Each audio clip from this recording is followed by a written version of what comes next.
had invited me repeatedly to the school, and I feel that since I am lucky to be still healthy and be able to walk around, it is wonderful that I am given the opportunity to tell you a little bit about what happens when you don't come out to such a rally. This is the kind of rally, this is the kind of gathering I wish we had it in the 1930s. There was silence.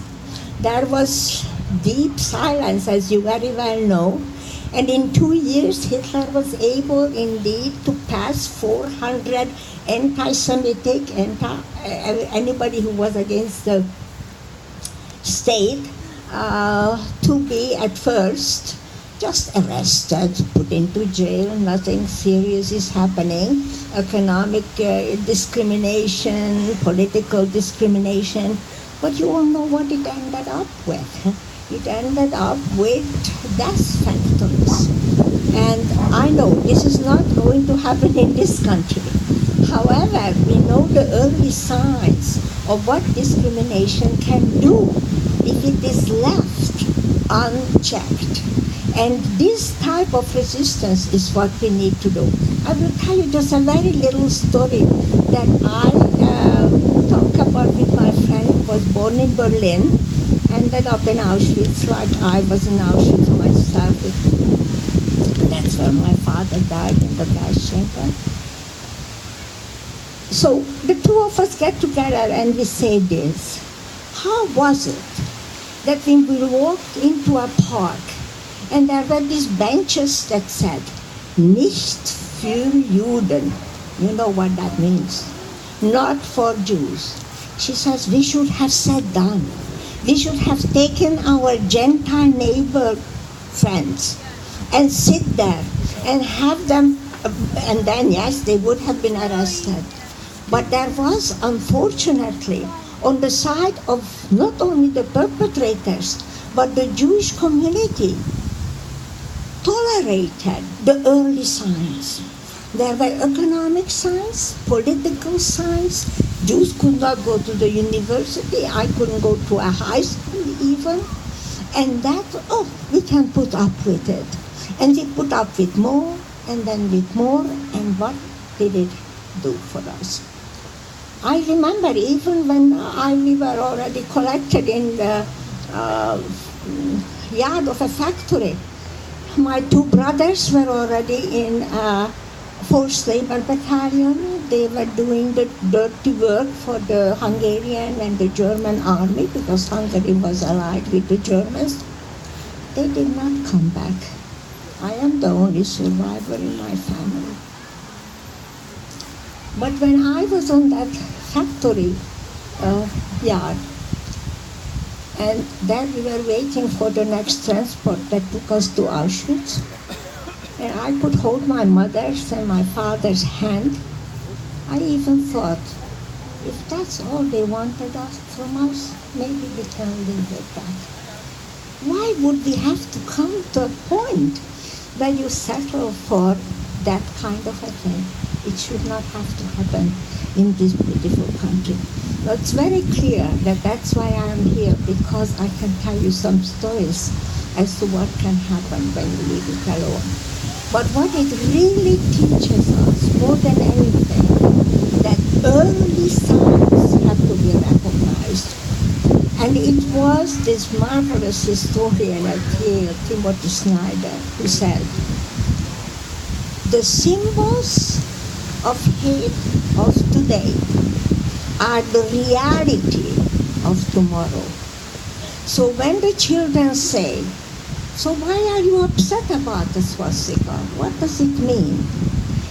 The symbol of the swastika is not only the symbol of anti-Semitism, it is the symbol of hate, which means that the person who is hating you as a Jew or a Muslim or a black man is also suffering from being a hateful person.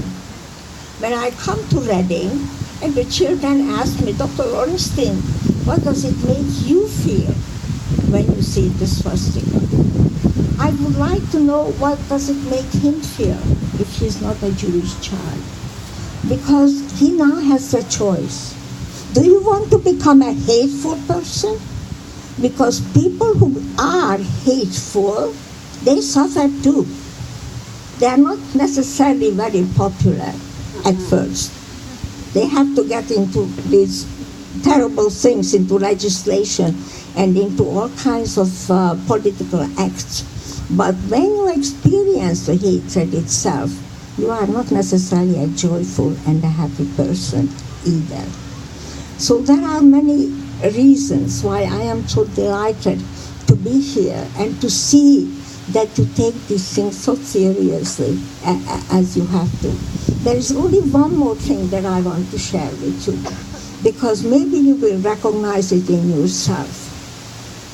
I think that another emotion goes with fear, with hate, and that is fear.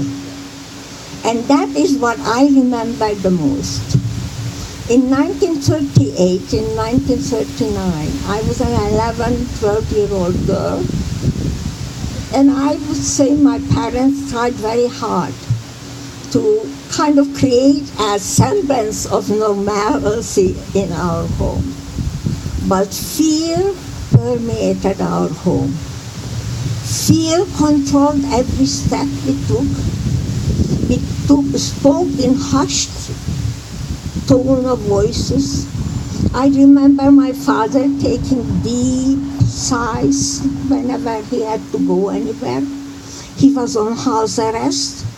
When I told my grandchildren that their great-grandfather was on house arrest, they wanted to know, oh, what did he do? I said to them, he had committed the worst crime of the 20th century. He was born a Jew. That is your crime, that you are born a Jew. And that is very hard for children in America to accept and to recognize. But I think we now better do that. We recognize whether you are a Muslim, a Jew, or anything of a different color, a different religion, you are in danger. And that is why I like all those quotes from Neil Miller, because it really applies.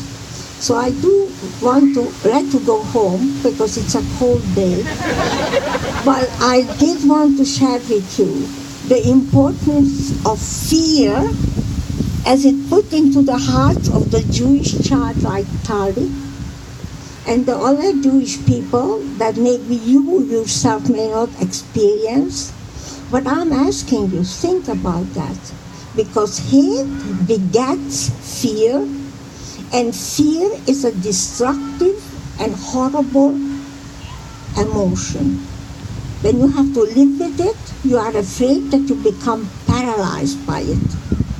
And this is why I said earlier, my parents tried to keep us children from knowing the danger that was hovering over us. So keep this country safe for your children and for your grandchildren. Thank you.